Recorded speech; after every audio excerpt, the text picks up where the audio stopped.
Hey Lumen students, it is week 11. This is your Tuesday video. Remember yesterday I had a sword dangling over my head? Well, look what's invading my filming room today. I've got some kind of alien attack encounter, and let me just show you with my camera what's going on above my head. We've got some aliens dangling from the ceiling near the microphone. So if all of a sudden one of these aliens dive bombs me, we might need to stop and take care of the problem of their dangling modifiers, okay? So be prepared for that. They may land on me at any moment. While we're waiting for the imminent alien invasion, I want to talk about the advantages of, so if aliens did invade Earth, we don't think that things would go well. We don't know if they would be friendly aliens or not, but for most of the movies I've seen, an alien attack does not, bode well for Americans. On the other hand, when the Romans invaded, things did become better for the people generally in their areas of the world. And these are some of the gifts that Rome left us that I want to just cover with you students before we move on to our next unit in history, which I'm really excited about. The Roman emperor is gone. The ancient city of Rome is destroyed. The Roman Empire has disappeared. But the Romans gave us words and inventions that we use every single day. You're using one of them right now. How many books do you have in your house, and how often do you use a book? The Romans were the first people to use books with pages. They figured out how to sew pages together along one side so that you can turn the pages and read both the front and back of each one. Before the Romans, people used scrolls, long pieces of paper or animal skin that you had to unroll to read and roll back up whenever you were finished. Can you imagine reading a scroll in bed or in a car? Every time you read a book, you're using a Roman invention. The words you're reading came from the Romans too. We use the Roman alphabet to write our words. Whenever you sing the alphabet song or write a word, you are using the letters that the Romans used. Do you know the 12 months of the year? Most of those months have Roman names. January is named after the Roman god Janus. March is named after Mars, the god of war. June is named after Juno, the most important Roman goddess. July and August are both named after Roman heroes. July is named after Julius Caesar, and August is named after Augustus, Julius Caesar's nephew, and Rome's first real emperor. Do you like to go swimming in the summer? If so, thank the Romans. The Romans built big bathtubs, big enough for 20 or 30 people to wash in at once, and those bathtubs were the first swimming pools. If you look at a penny, you'll see that it has the picture of a head on it. The portrait is of Abraham Lincoln, one of our greatest presidents. And the Romans began the custom of putting the heads of great leaders on coins. They put pictures of their emperors on their coins, and today we put pictures of our presidents on coins, copying the Romans. Now look at a dime. On one side of the dime you can see some tiny words, E pluribus unum. Those words are in Latin, the language that the ancient Romans spoke. They mean out of many, one. This means that America has many different states in it, but all of the states are united together into one country. And the Romans gave us these words to write on our coins. We live on the Earth, but there are 8 other planets in our solar system, and all of our planets have Roman names. They are named after Roman gods and goddesses. Jupiter was the king of the gods. He was a big important god, and Jupiter is a very big planet. Mars is named after the god of war. Mercury is named after the messenger of the gods. Venus is named after the goddess of love and beauty. Saturn is Jupiter's father. Neptune is the god of the sea. And Uranus, the god of the sky. Finally, even our words come from Rome. The English language borrowed many words from Latin. Can you figure out what English words come from these Latin words? Frigidarium was the room where Roman bathers jumped into very cold water. What word sounds like frigidarium and keeps things cold? The refrigerator. A Roman child lived in a familia with his mother, father, sisters, and brothers. What's familia? A family. The Latin word for book was liber. What word sounds like liber and is a place where books are kept? A library. In Latin, a ship is a navis. Do you know what word comes from navis? It means many ships that sail together. Navy. Have you ever written PS at the end of a letter? If so, you use the Latin words PS stand for the Latin words postscriptum or after the writing. A PS goes after the main writing of a letter. In Rome, a florist was a beautiful plant that smelled good. Can you think of a beautiful plant that smells good and sounds like florist? That's right, flower. Even though the ancient Roman Empire is gone, we use the words, inventions, and ideas of the Romans all the time. So in a way, Rome will never completely disappear. The gifts Rome gave us are still here today. All right, students, I will introduce our new unit, or the new study that we're going to be doing in history tomorrow. But for now, I have a spelling riddle for you. And I want you to look at these spelling words and see if you can identify which word I am talking about. I'm going to give you 5 clues. You can write down the word that you think I'm thinking of, mind reader, on a piece of paper. Just find a scratched piece of paper that's next to you. And we will see if you guess right. Okay, my first clue is it's one of our spelling words this week. Write down your guess, any one of them. You're doing aliens. Okay, number 2 clue. It begins with a consonant. Okay, so if you wrote down a word like, we're going to count Y as a vowel for this. Nope, these two, effect or effect, you need to change it because it begins with a consonant. And I counted Y as well. Okay, so these two or these two.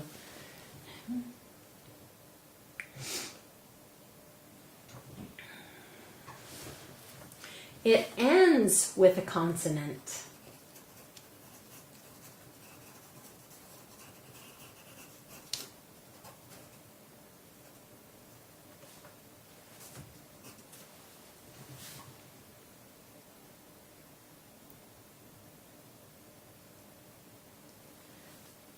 So if you put down something that ended with a vowel, you need to change.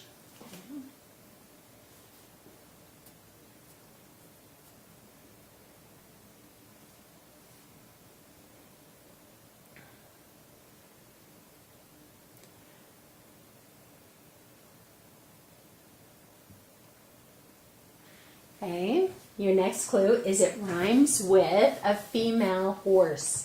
It rhymes with the word that is a female horse.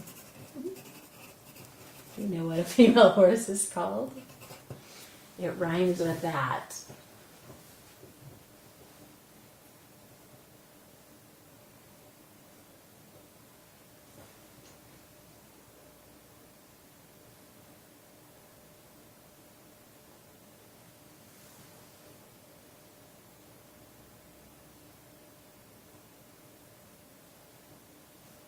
And clue number 5.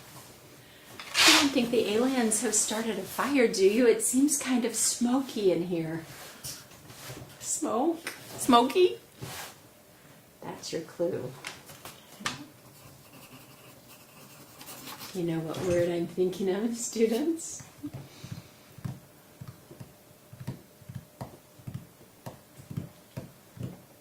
Okay. Mind reader for today, I was thinking of the word bear. Rhymes with the word mare. Good, but so do pear, and bear. And so make sure you wrote down BEAR as your mind reader answer for today. All right, aliens, I need you to come down. Are you coming? Okay, we'll see if they fall on us as I read from 7 Wonders of Sassafras Springs. This is day 4, Smells and Spells. Some folks in the city get Saturday afternoons off, Pa announced at breakfast without warning. Maybe we ought to try that around Sassafras Springs. Are you sure you won't need me? I was remembering what Jeb said about Pa selling the farm someday. What our corn needs isn't any more raking or weeding. It just needs time and a good soaking rain, said Pa. I promised to work extra hard all morning. The next day was Sunday, and there would be no field work done. The sun was blistering, and there didn't seem to be enough water in the world to quench my thirst. Pa rested with a bandana over his face. For a second, I thought he was shrinking in the blazing sun, or maybe I was getting taller. We raked till my arms ached. Pa told me aching arms were a good sign. That meant your muscles were growing. At the rate I was going, I'd be a match for the circus muscle man by evening. Pa was true to his word that afternoon. But Saul and I had barely got started when I saw a skinny figure coming down the road. "Hubble trouble," I whispered. "Let's get out of here." We backtracked through the Austin's orchard toward the house. It was unusually quiet, and I wondered if the whole family had gone to visit Jeb's cousins. Jeb had irritated me some over the last few days, but I was disappointed to find the place was deserted. Even Dusty was gone. I figured I'd head the back way down to Liberty Creek to cool off. On our way, Sal suddenly stopped and her ears perked up. I stopped too. Psst! As far as I could see, we were alone on the footpath that ran from the Austin's orchard to the meadow. "Up here!" a voice whispered. I looked up and saw a familiar face peering at me through the branches of a tree. "What are you doing up there, Junior?" I asked. "Still in peaches?" "Who, me?" Junior Watkins dropped down from the branch, so we were face to face, or nose to forehead, as Junior was shorter and squarer than me. Junior was the same age as Jeb and me. We weren't exactly bosom buddies, but since we were always lumped together in school and recess, we were friends of a sort. "I heard you were looking for something," Junior was still whispering. "Who said?" "Everybody said." He acted like he was scared somebody was listening, even though there wasn't a soul around. "Well, I got something special." "What is it?" I asked, full of doubt. "If I tell you, will you keep a secret?" I was in a pickle. Whatever wonders I found, I'd have to share with Pa, or they wouldn't count. But I didn't want to pass up a possible wonder either. "Just tell me," I insisted. "You won't tell my ma?" "Promise." I could be truthful about that. Junior's ma was a powerful-looking woman, and I wasn't about to cross her. "Come on," Junior took off running across the meadow, and I tore off behind him with Sal at my heels. That dog never misses a thing. I had no idea that Junior's stubby legs could move him so fast. We ran through more pastures and fields of beans until we got to his place. The Watkins family had a huge old gray barn, and behind it a tumble-down storage shack. Junior ran straight into the shed, and I followed him. When my eyes got used to the dark, I saw Junior reach into a jumble of junk and pull out an old wooden bucket covered with straw. "You gotta put him where it's hot. The shed gets like a boiler," Junior explained as he plunged his hand into the bucket and ever so gently pulled out an egg. "An egg? What kind of wonder is that?" I asked. "Everybody has eggs." "Not like this." Junior looked so proud, I'd have thought he laid that egg himself. "I got 3 of them." "Well, ain't sure as shooting aren't man-made, as any chicken would be happy to point out to you." "It's not that the eggs are special, it's what I done to them," Junior said. "You know how we sometimes get an egg good and rotten, so it makes a big stink?" It's true, boys in Sassafras Springs had a custom of stealing an occasional egg, hiding it where their mothers wouldn't find it, aging it in the straw until it was good and rotten. Say a couple of weeks in hot weather, the hotter the better. And when it was ready, they'd pick a time to let loose with it, creating a stench so great it would scare the stripes off a skunk. "Everybody's done that," I told him. "I know. but nobody's done it like me. Remember that rotten one I managed to shoot into the girls' outhouse at school last year? I could hardly forget that. It was the only time I know of when a rotten egg was launched by a slingshot. Even Junior wasn't brave enough to go into the girls' outhouse. The girls were shrieking and gagging at the smell, and Miss Collins let us off school early. But a wonder is something important, Junior. He held up the innocent-looking egg, gazing at it like it was a work of art. Been here since May. 2 hot months. Feel it! I took the egg in my hand. The more rotten an egg gets, the lighter it gets, until it doesn't seem to weigh anything at all. I had to admit, this egg was good and rotten. I got 3 of them. The rottenest eggs in Sassafras Springs. Junior sounded as if he'd just won the blue ribbon at the county fair. They're rotten, but they're not wonders, I insisted. Sorry, Junior, I gotta go. You'll think they're a wonder when you smell them, and I'm not giving you any warning either. Junior called after me. He sounded mad. Who'd have thought collecting a few wonders would create such a big stink around Sassafras Springs? That evening, Aunt Pretty had a supper all laid out on the porch when I got home. I can't stand that hot kitchen one more minute, she found herself with a dish towel. We're eating a cold supper outside. Like a picnic, said Pa. He always added that extra A in picnic, and I liked the sound of it. Aunt Pretty's cold supper was as tasty as most folks' hot meals. Cold chicken, cold cornbread, sliced tomatoes with thin slivers of onion on top, and her sour pickles. A glass of milk cooled in the spring house for washing it down, and a dish of cooked peaches left over from her day of preserving to top it off. What's the tally so far, Pretty? Asked Pa as he served himself a generous helping. 52 jars, she answered. 20 jars of sliced peaches for pie, 22 jars of preserves for biscuits, 10 jars of spiced peaches, and I'll do more tomorrow. It's enough to make a man long for winter, Pa turned to me. What about you, son? Did you hit pay dirt? Not today, I answered, realizing this was the first day I hadn't come up with a wonder. I ended up wasting my time. Then I remembered the day before, down at the general store. I'd promised Violet I'd come by and see her wonder. I still didn't believe she had one, but I had made a promise. I'm supposed to go to the Rowans, though. Pa chuckled. First place I'd go for a wonder. Aunt Pretty stood up, all business now. Before you go, I'll pack up some peaches, chicken and peaches to take along. Do I have to? Yes, you have to. The Rowans are having hard times, and they could use some building up. Now, Yuli's proud, and she'll want to give you something in return. Just take whatever she offers. Deep down, I was glad that unlike other folks in Sassafras Springs, Aunt Pretty didn't mind her own business, at least when our neighbors had problems. And before long, I was lugging a basket of food across our field to the Rowan's small spread, which backed onto ours. Eben, you came, Violet called out. Long shadows promised it would be dark before long, but Yuli and Violet were still working outside. Howdy, Eben. Yuli leaned back on the heels of the huge black shoes she always wore in the garden. They were the same work boots Violet wore to get to school in the snow last winter. Every time I saw them, I couldn't help wondering if they were the ones that blew off Mr. Rowan's feet when the lightning struck. Aunt Pretty sent this, I said, handing over the basket. Goodness, she's a generous one, said Yuli, peeking inside at all the goodies. Violet wasn't interested in goodies. Tell her, Eben, about the wonders. Ray Ellen called them wonderfuls, but I know you meant wonders, like the Great Pyramid and the Hanging Gardens. I told you Violet was smart. I cleared my throat and faced Yuli. Ma'am, I'm trying to find 7 wonders here in Sassafras Springs, like a pyramid or a giant lighthouse. Thank goodness there are no pyramids around here, laughed Yuli. Seems I hear about some kind of curse on that one they found last year. Violet jumped up. You have something special, Ma. Show him. Yuli looked doubtful. It doesn't resemble a pyramid in the least. Show him, Ma. He'll like it. I'll finish the weeding. I hadn't seen Violet that excited since she won the spelling bee. Well, all right. Come along. Yuli started toward the door, beckoning for me to follow. Sal was content to stay outside with Violet. Now, don't expect anything fancy, Yuli warned me.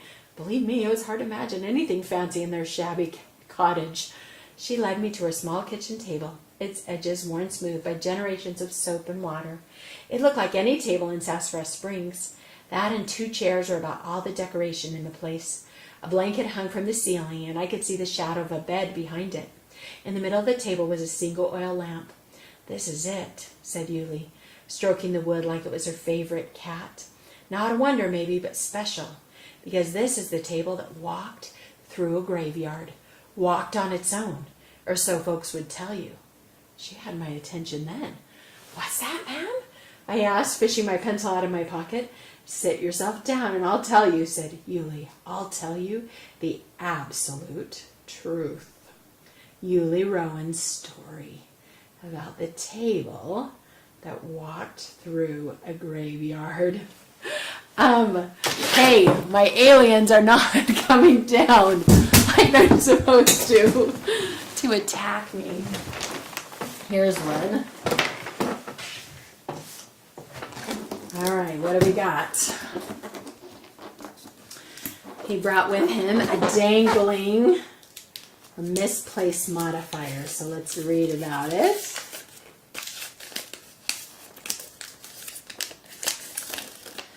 She almost failed every exam she took.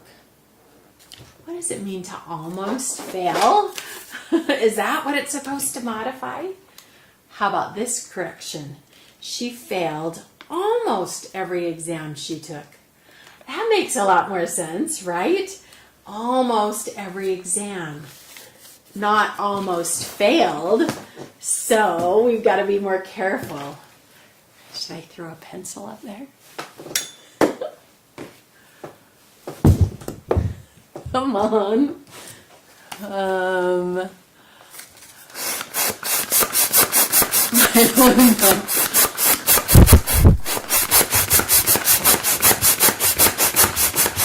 That's not working either. Sorry for the failed special effects today. Here's another dangling alien with sentence with incorrect modifiers. Let's see if we can find it. He bought a horse for his sister they call Prince.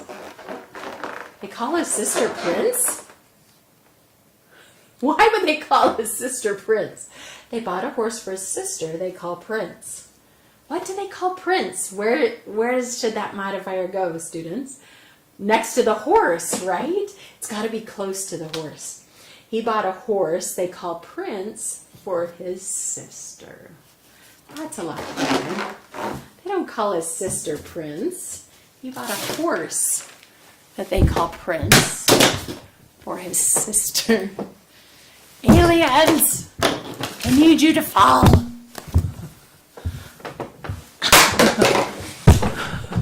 Oh no. And now my sentence is over there.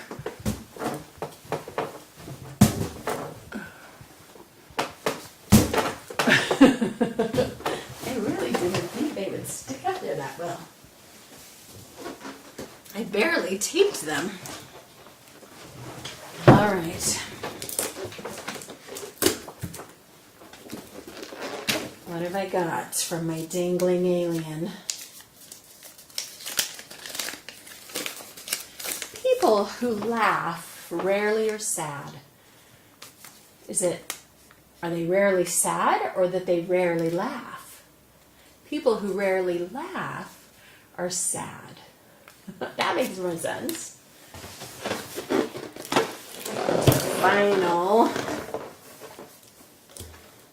dangling alien.